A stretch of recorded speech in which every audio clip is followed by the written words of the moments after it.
हमारे राजस्थान में बात 10 बजे की 4 बड़ी खबरों की सबसे पहले कर लेते हैं। सबसे पहले बात अनकंट्रोल अपराध की करेंगे। अलग अलग शहरों में बदमाशों ने कई वारदातों को अंजाम दिया।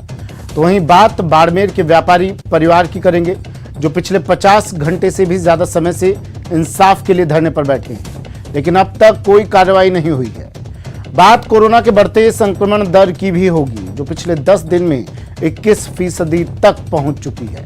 वहीं इस महामारी पर आज मुख्यमंत्री पार्टी प्रतिनिधियों और धर्म गुरुओं के साथ महामंथन करेंगे। लेकिन इन सबसे पहले देख लेते हैं कोरोना पर 10 बड़ी खबरें। Top 10 corona. जोधपुर में युवक की पिटाई की गई। खबर जोधपुर से, जहां एक युवक की लड़की से छेड़छाड़ करने पर जमकर धुनाई की गई। लड़की से छेड़छाड़ करना इस युवक को महंगा पड़ गया। सड़क पर इस मनचले की जमकर धुनाई की गई। युवती से छेड़छाड़ कर रहा था, तभी वहां से गुजर रहे लोगों ने इसे देखा। इसकी हरकतें जब नाकाबिले बर्दाश्त हुई तो इसकी सड़क पर ही आ गई शामत। जोधपुर के बोरानाड़ा इलाके की यह घटना है। युवक को खंबे पर बांधकर इसकी पिटाई की गई। बोरानाड़ा पुलिस इसके बाद मौके पर पहुंची और इसे हिरासत में लिया।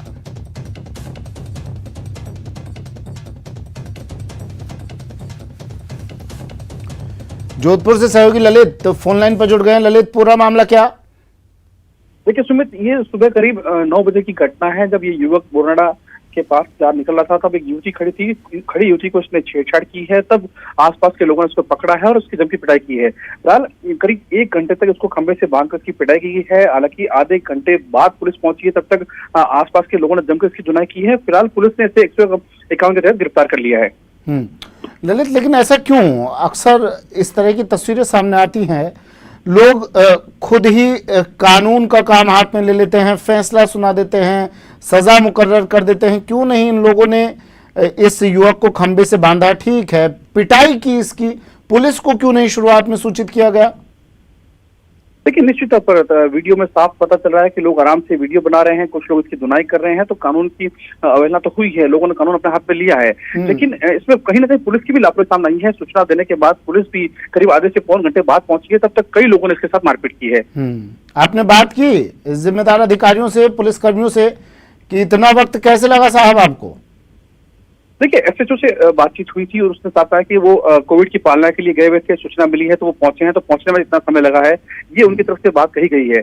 लेकिन 45 मिनट की देरी हुई है और इसमें लोगों ने जमकर इस युवक की पिटाई की। हालांकि युवक की गलती है, लेकिन कानून हाथ में लेने का अधिकार किसी को नहीं है। ठीक है, शुक्रिया ललित तमाम जानकारी के लिए। तो ये वो युवक है, ये तस्वीर में जो दिखाई दे रहा है, इस युवक ने एक युवती के साथ छेड़छाड़ की और इसके बाद वहां से गुजर रहे लोगों ने इसे पकड़ लिया, एक खंबे से बांध दिया और फिर इसको ऑन द स्पॉट सिखा दिया सबक। क्या प्रदेश में अपराधियों को खाकी का खौफ नहीं है? यह सवाल इसलिए क्योंकि ये अपराधी बेखौफ होकर वारदातों को अंजाम देते हैं और आराम से फरार हो जाते हैं। इन दो तस्वीरों को देखिए जो सीकर और अजमेर से आई हैं। एक तरफ पेट्रोल पंप संचालक की किडनैपिंग की कोशिश है तो दूसरी तरफ एटीएम उखाड़ ले गए ये शातिर बदमाश। दो तस्वीरें टीवी स्क्रीन पर, किडनैपिंग की कोशिश सीकर में और अजमेर में एटीएम ही कुछ बदमाश उखाड़कर ले गए। सीकर की तस्वीर जो आप टीवी स्क्रीन पर देख रहे हैं, इसके बारे में तफसील से जान लीजिए। अपराधियों के हौसले सीकर में बुलंद हैं। सरेआम एक पंप संचालक के अपहरण की कोशिश की गई जिसका सीसीटीवी फुटेज सामने आया है। फुटेज 3 दिन पहले का बताया जा रहा है। जानकारी के मुताबिक आरोपियों ने पंप संचालक के अपहरण की कोशिश की थी, लेकिन पेट्रोल पंप से थोड़ी दूर पर ही संचालक को फेंककर फरार हो गए।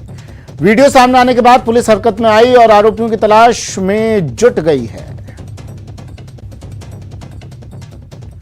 अब बात अजमेर की, जहां अज्ञात लुटेरे बैंक एटीएम लूट कर ले गए। घटना मसूदा थाना क्षेत्र के किराप गांव की है। लुटेरों ने बैंक ऑफ बड़ौदा का एटीएम ही उखाड़ा और अपने साथ लेकर चलते बने। एटीएम में करीब 2,48,000 की राशि बताई जा रही है। लूट की पूरी वारदात सीसीटीवी में कैद हो गई। हालांकि शातिर लुटेरों ने एटीएम में लगे कैमरे भी निकाल दिए। सूचना मिलते ही मौके पर पुलिस पहुंची। घटनास्थल का निरीक्षण किया। अब पुलिस फरार लुटेरों की तलाश में जुट गई है।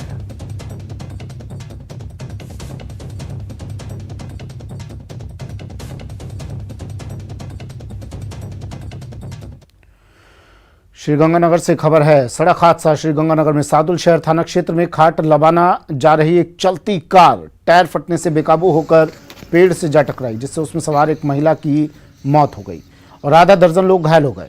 घायलों में 2 लोगों की हालत काफी गंभीर बताई जा रही है। हादसे के बाद कार पूरी तरह से क्षतिग्रस्त हो गई। बताया जा रहा है कि कार में एक परिवार सवार था जो सादुल शहर क्षेत्र के ही गाँव खाट लबाना जा रहा था।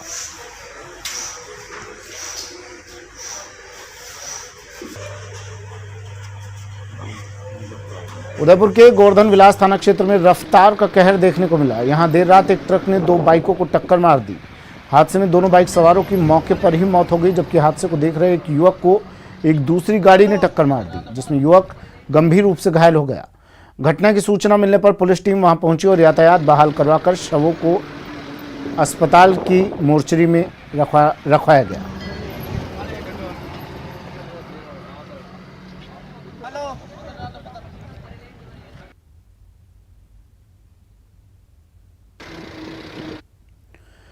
खबर मौत पर मचे संग्राम की। बाड़मेर के कोतवाली थाना क्षेत्र में एक व्यवसायी की मौत के मामले में शव को लेकर परिजन और समाज के लोग मोर्चरी के बाहर धरने पर बैठे हैं और वार्ताओं का दौर जारी है। अभी तक गतिरोध टूटा नहीं है। मृतक गणेश कुमार के परिजन और दलित समाज के लोग पिछले 50 घंटे से अधिक समय से मोर्चरी के आगे धरने पर बैठे हैं। अब बाड़मेर अस्पताल की मोर्चरी पुलिस छावनी में तब्दील हो गई है।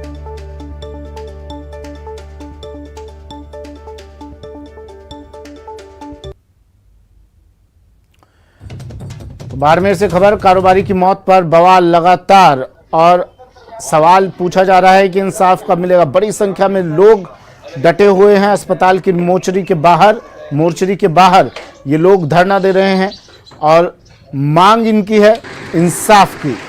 पूछा जा रहा है कि आखिर इंसाफ कब मिलेगा। अब पुलिस छावनी में तब्दील कर दिया है मोर्चरी के बाहर के इलाके को। पुलिस बल बड़ी संख्या में यहां पर मौजूद है।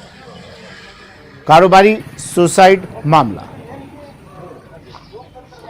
जिस पृष्ठभूमि में उसने आत्महत्या की, इसका कल मैंने विस्तृत एक्सप्लेन किया और आत्महत्या के बाद में जो कुछ भी मांग है वो मांग हमारी कानून की परिधि की मांग है, सीआरपीसी के प्रावधानों की मांग है, हिंदुस्तान के कॉन्स्टिट्यूशन में उल्लेखित राइट की मांग है। हमने सिर्फ ये कहा है कि जिस माननीय न्यायालय ने हमारे पक्ष में निर्णय लिया है, हम हर मंच पे ये एफिडेविट देने को तैयार हैं। अभी तक यूं वार्ता का दौर समझा जाए तो एक भी दौर की वार्ता नहीं हुई। कल एक हम लोगों ने यहाँ से शांतिपूर्वक जाकर के एक मेमोरेंडम एडीएम साहब को दिया था और हल्की सी बात हुई, लेकिन हम वापस आ गए। बाड़मेर से सहयोगी प्रेमदान देथा फोनलाइन पर जुड़ गए हैं। प्रेमदान, क्या अपडेट, अब पुलिस क्या कर रही है और क्या जिम्मेदार लोगों से किसी तरह का कोई आश्वासन मिला? ये सबसे बड़ी बात यह है कि परसों से लगातार इस मामले में बैठकों का दौर जारी है। कल 3 विधायकों के साथ में बैठकें हुई है, लेकिन जो परिजन हैं और समाज के लोग हैं उनकी एक ही मांग है कि जो उनका भूखंड है वो उनको तुरंत प्रभाव दिया जाए। दूसरा, जो पूर्व में जो जांच हुई थी उस अधिकारी के खिलाफ एफआईआर हो और आरोपियों की गिरफ्तारी हो। तो अपने आप में बात कहीं न कहीं जाके फंस जाती है, क्योंकि वार्ताओं का दौर लगातार चल रहा है। कल चौटन विधायक, बाड़मेर विधायक, जैसलमेर विधायक रूपाराम मेघवाल वो पहुंचे, उनके साथ में वार्ताओं का दौर चले, लेकिन उसके बावजूद भी अभी भी प्रशासन के साथ में वार्ताएं हुई, लेकिन किसी भी तरीके से मानने को ये लोग तैयार नहीं। इनका साफ तौर से कहना है गिरफ्तारी और जो भूखंड आवंटन, जो भूखंड इनकी विवाद है उसके ऊपर कब्जा, 2 बातें इनकी प्रमुख रूप से है। इसमें कहीं न कहीं नगर परिषद का जो पेच है वो फंस रहा है कि क्योंकि मामला हाई कोर्ट में है, इसको लेके प्रशासन कोई कदम नहीं उठा सकता, क्योंकि न्यायिक जब मामला न्यायिक जांच में चल रहा है तो उसको लेके प्रशासन कोई भी उस जमीन का इनको नहीं दे सकते। इस कई मामलों में इनके आपस में विवाद चल रहा है। आज जो अम्बेडकर जयंती की रैली है उसको कई कार्यक्रम स्थगित कर दिए अनुसूचित जाति और जनजाति के लोगों ने। उसके बाद में रैली को इस स्थान पर लेके आया, धरना स्थान पर लेके आ रहे हैं। तो इस जगह पर कानून व्यवस्था बिगड़ने की आशंकाओं को देखते हुए भारी संख्या में पुलिस बल और आरएससी की जवान तैनात कर दिए हैं। प्रशासनिक अधिकारी मौके पर है ताकि किसी भी तरीके का कानून व्यवस्था बिगड़ नहीं सके। जी सुमित। नहीं प्रेमदान, जरा ये समझाने की कोशिश कीजिए। देखिए, जमीन पर किसी की भी जमीन पर कब्जा करना किसी भी तरीके से कानूनी लीगल तो कहा नहीं जा सकता है ना। मामला कहाँ फंसा हुआ है? क्या सिर्फ वजह यही है कि मामला अभी न्यायालय में विचाराधीन है, इसी वजह से मामला अटका हुआ है, या कुछ और वजह है? क्यों नहीं उन लोगों पर कार्रवाई की जा रही है जिन लोगों ने कब्जा किया है, जिनकी वजह से एक व्यापारी को आत्महत्या जैसा कदम उठाना पड़ा? देखिए सुमित, सबसे बड़ी बात यह है कि जो जमीन थी जिनके ऊपर मुकदमा दर्ज किया है उसको नगर परिषद ने ऑक्शन करके दिए गए थे प्लॉट। तो जो आरोपी बताए जा रहे हैं उनको नगर परिषद ने ऑक्शन में दिए, तो उन्होंने भी पैसे देके वो प्लॉट खरीदे थे। इस जो मृतक है इसके परिवार का वो पेरेंटल जमीन थी, वो जमीन नगर परिषद के अधीन चली गई। तो नगर परिषद ने ऑक्शन कर दिया, इनका उसके ऊपर कब्जा रहा और कास्ट रही। उसके बाद में इन्होंने जैसे ही नगर परिषद ने ऑक्शन किया तो उसको लेके कोर्ट में चले गए। कोर्ट में जाने में इनको जब कोर्ट से राहत मिली तो नगर परिषद इस मामले को लेके हाई कोर्ट में चली गई। तो कहीं न कहीं मामला दूसरे लेवल पे जाके फंस गया है। तो इसमें कोर्ट, जब हाई कोर्ट के अंदर कोई मामला है तो उसके ऊपर डिसीजन प्रशासन अपने स्तर पे, पुलिस अपने स्तर पे नहीं कर पा रही है। यही अपने आप में बड़ा पेच इस जगह फंसा हुआ है। ठीक है, शुक्रिया प्रेमदान तमाम जानकारी के लिए। बाड़मेर से सहयोगी प्रेमदान देथा फोन लाइन पर जुड़े। कारोबारी सुसाइड केस में अपडेट, परिजन अब भी मोर्चरी के बाहर डटे हुए हैं। मांग सिर्फ एक, व्यापारी को दिया जाए इंसाफ।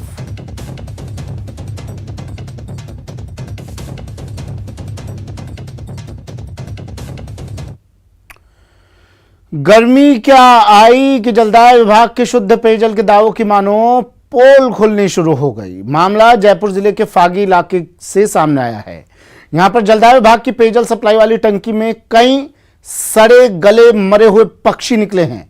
जलदाय विभाग की इस टंकी में बड़ी मात्रा में गंदा बदबूदार पानी निकाला गया क्योंकि 3 साल से इसकी सफाई तक नहीं हुई थी। स्थानीय लोग कई बार बदबूदार पानी की शिकायत जलदाय विभाग के अधिकारियों को कर चुके थे।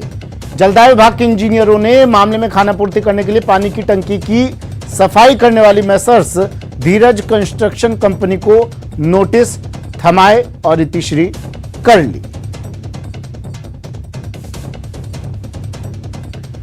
राकेश शर्मा मेरे सहयोगी जयपुर से फोन लाइन पर जुड़ गए हैं। राकेश, आम आदमी टैक्स देता है, सरकार टैक्स लेती है, टैक्स के नाम पर जेब खाली कर दी जाती है, बावजूद इसके उसे शुद्ध पेयजल जो उसकी मूलभूत जरूरत है वो तक मयस्सर नहीं है, मुहैया नहीं करवा पा रही है सरकार। क्या कर रहा है जलदाय विभाग सिवाय तनख्वाह लेने के? बिल्कुल, देखिए इसमें सुमित बहुत बड़ा एक मामला उजागर हुआ है। ये जो टंकी है 3 साल से सफाई नहीं हो रही थी। हर साल इसका जो पेमेंट किया जा रहा था, जो फर्म है धीरज कंस्ट्रक्शन कंपनी, इसको भुगतान करने के मामले में अब जो जलदाय विभाग के इंजीनियर हैं उनकी भी पोल खुली है। उन्होंने जो भुगतान किया है वो नियम विरुद्ध तरीके से किया है। जो इसको नोटिस जारी किए गए थे वो इंजीनियरों ने जारी नहीं किए, जबकि नियमानुसार इंजीनियरों को जारी किए जाने चाहिए थे। जो सरकारी बाबू हैं उन्होंने हस्ताक्षर करके ये नोटिस जारी किए हैं। तो बड़े पैमाने पर इसको जो भुगतान किया गया है उसमें भी अनियमितताएं की गई हैं। इस तरह की अनियमितताएं और भी कई जगह पर चल रही हैं। तो ये पहला मामला ऐसा उजागर हुआ है जहां पर जो लोग हैं उनको न सिर्फ बीमार करने वाला पानी है ये, बल्कि इतना बदबूदार पानी है जिसके आसपास खड़ा रह पाना भी संभव नहीं है। तो अब इस मामले में लीबापोती करने के लिए विभागीय कार्रवाई जो करने की बात कही है कि इसमें जो फर्म है उसके खिलाफ कार्रवाई की जाएगी। लेकिन चूंकि मामला जो है प्रभावशाली लोगों से जुड़ा हुआ है और इंजीनियर और ठेकेदारों की मिलीभगत लंबे समय से चली आ रही है, ऐसे में जांच भी जो होगी वो विभागीय स्तर पर ही होगी। तो ये निश्चित तौर पर लोगों के लिए समस्या करने वाला है क्योंकि गर्मियां आ गई हैं, हर आदमी को पानी की जरूरत है और टंकियों में जिस तरह का ये पानी भरा हुआ है और लोग इस पानी को पीने के लिए मजबूर हैं। और जलदाय विभाग शुद्धता का दावा करता है, लेकिन उसकी शुद्धता की वास्तविकता क्या है उसका नमूना पर ये है। जलदाय विभाग के अधिकारियों से आपकी बात हुई कि ये इस टंकी का जहरीला पानी पीकर अगर कोई अनहोनी हो जाती, जिम्मेदार कौन होता इसका? और दूसरी बात, आपने पूछा उनसे कि भाई इस टंकी का पानी क्या आप लोग पीते हैं? एक बोतल में भर के लेके जाइए उनके लिए पानी, उनके गिलास में डालिए, पिलाइए उन्हें पानी। बिल्कुल सुमित, इस बारे में हमारी बात हुई थी। जो वहाँ अधिशासी अभियंता है योगेंद्र सिंह, उनसे भी हमने कॉल किया था। उन्होंने अपना मोबाइल स्विच ऑफ कर रखा है। पिछले 3 दिन से उनका मोबाइल बंद है। जब से ये पूरा मामला आया है, उन्होंने बातचीत करना ही बंद कर दिया है। सहायक अभियंता और कनिष्ठ अभियंता से बात हुई। उन्होंने इस बात को स्वीकार किया है कि पानी में बड़े पैमाने पर गंदगी आई है। कनिष्ठ अभियंता का कहना है कि मेरी नियुक्ति हाल ही में हुई है, जब मुझे लोगों ने शिकायत की तो मैंने इसकी सफाई करवाई है, लेकिन पूरी तरीके से इस मामले को टालने की कोशिश की जा रही है। निश्चित तौर पर लंबे समय से ये पूरा मामला चल रहा था। जो जनता वो त्रस्त थी, लोगों ने पहले भी कई बार शिकायत की थी कि पानी में बहुत जो है बदबू आ रही है और बदबू के साथ साथ पानी पीने लायक नहीं है। लेकिन जो इंजीनियर है उन्होंने गंभीरता से नहीं लिया। लोगों को विरोध करना पड़ा जलदाय विभाग के कार्यालय में जाकर। तब जाकर जलदाय विभाग के अधिकारियों ने खुद टंकी को साफ करवाया। ठेकेदार ने टंकी को साफ नहीं करवाया जो भुगतान उठा रहा था, तब जाकर के चीज सामने आई। ठीक है, लेकिन कार्रवाई कुछ होनी नहीं है, ये हम भी जानते हैं, आप भी जानते हैं। शुक्रिया राकेश तमाम जानकारी के लिए। तो ये पानी ना सिर्फ आपको बीमार कर देगा, बल्कि ये पानी आपकी सेहत के लिए बेहद खतरनाक है, जहरीला पानी है, और जलदाय विभाग इस ओर से आंखें मूंदे बैठा है। अब तक आपने सुना होगा कि एटीएम से नकली नोट निकला, लेकिन दौसा में तो बैंक की तिजोरी से नकली नोट मिला है। इस नकली नोट की असली कहानी क्या है, आइए हम आपको दिखाते हैं। किसकी गलती, कहां हुई चूक?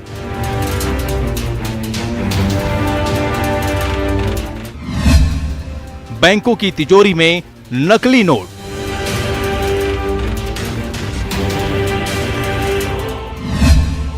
लापरवाही या बड़ा खेल?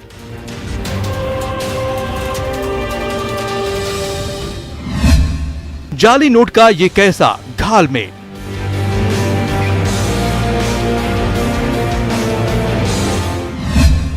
बैंक में नकली नोट। कि अपने जो बैंक ऑफ बड़ौदा है उसमें 100 नोट 100 रुपए के 9 नोट और स्टेट बैंक ऑफ इंडिया के 12 नोट 100 रुपए के कुल 21 नोट जो हैं उनकी तिजोरी से बरामद हुई। हैरान रह गए ना? जिनके हाथों में नोट आकर खुद बता देता है कि वो असली है या नकली, वही धोखा खा गए। असली और नकली में फर्क नहीं कर पाए और लापरवाही का आलम ऐसा कि नकली नोटों को तिजोरियों में भरकर reserve bank of India Jaipur भिजवा दिया। दरअसल आरबीआई जयपुर के मैनेजर ने जयपुर के गांधीनगर थाने में रिपोर्ट दर्ज कराई है। दर्ज रिपोर्ट के मुताबिक दौसा के एसबीआई और बीओबी से भेजे गए तिजोरियों में 21 नकली नोट मिले हैं। जाली नोटों में 100 रुपए के 9 नोट बीओबी से मिले हैं। 100 रुपए के 12 नोट एसबीआई की तिजोरियों में मिले हैं। नवंबर 2019 से सितंबर 2020 के बीच आरबीआई जयपुर में भेजे गए। जयपुर के गांधीनगर थाने में दर्ज रिपोर्ट अब दौसा कोतवाली भेजी गई। दौसा के कोतवाली थाने में धारा 489A के तहत मामला दर्ज हुआ। कल गांधीनगर थाने से एक जरिए डाक एक एफआईआर प्राप्त हुई थी।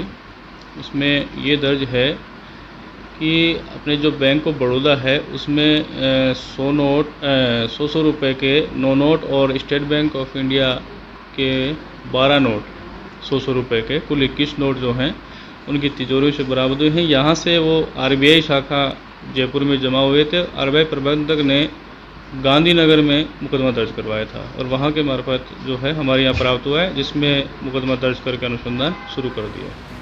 पुलिस जांच में जुट गई है, पड़ताल कर रही है, नकली नोट के खेल का पर्दाफाश करने में जुटी है। ऐसे में सवाल है कि क्या ये महज लापरवाही का मामला है या फिर नकली नोट का कोई गैंग काम कर रहा है? क्या नकली नोट के गिरोह से बैंक कर्मचारियों की भी साठगांठ है? और अगर ऐसा नहीं है तो फिर सवाल है कि बैंक तक कैसे आए नकली नोट? दौसा से न्यूज़ 18 राजस्थान के लिए आशीष कुमार शर्मा की रिपोर्ट। कभी सुना है आपने चोरी हो गई वो भी थाने से और पुलिस को भनक तक नहीं लगी? जी हाँ, कुछ ऐसा ही हुआ है झुंझुनू के चिड़ावा थाने में, जहां से पिस्टल चोरी हो गई। लेकिन इसका पता तब चला जब पिस्टल मिल गई। ऐसे में सबसे बड़ा सवाल कि पिस्टल चोरी कैसे हुई और कैसे ये पिस्टल अपराधियों तक पहुंची। फिर खुली पुलिस की पोल, थाने में पिस्टल कांड, चिड़ावा थाने से पिस्टल चोरी, पुलिस, पिस्टल और पहेली। झुंझुनू के चिड़ावे थाने से एक पिस्टल चोरी होता है। यह पिस्टल लाइसेंस शुदा है और चुनाव में एक व्यक्ति इसे जमा करवाता है, लेकिन उसकी मौत हो जाती है, इसलिए ये बात का खुलासा नहीं हो पाता कि वो पिस्टल चोरी हुआ है। कुछ दिन बाद जिसकी पिस्टल थी उसका बेटा उस पिस्टल को लेने के लिए आवेदन करता है, तब पता चलता है कि पिस्टल चोरी हो गया। लेकिन जांच भी आगे बढ़ती है और उस जांच में भी इसका खुलासा नहीं हो पाता। जी हां, हैरान करने वाली वारदात है। चिड़ावा थाने की पोल खोल है।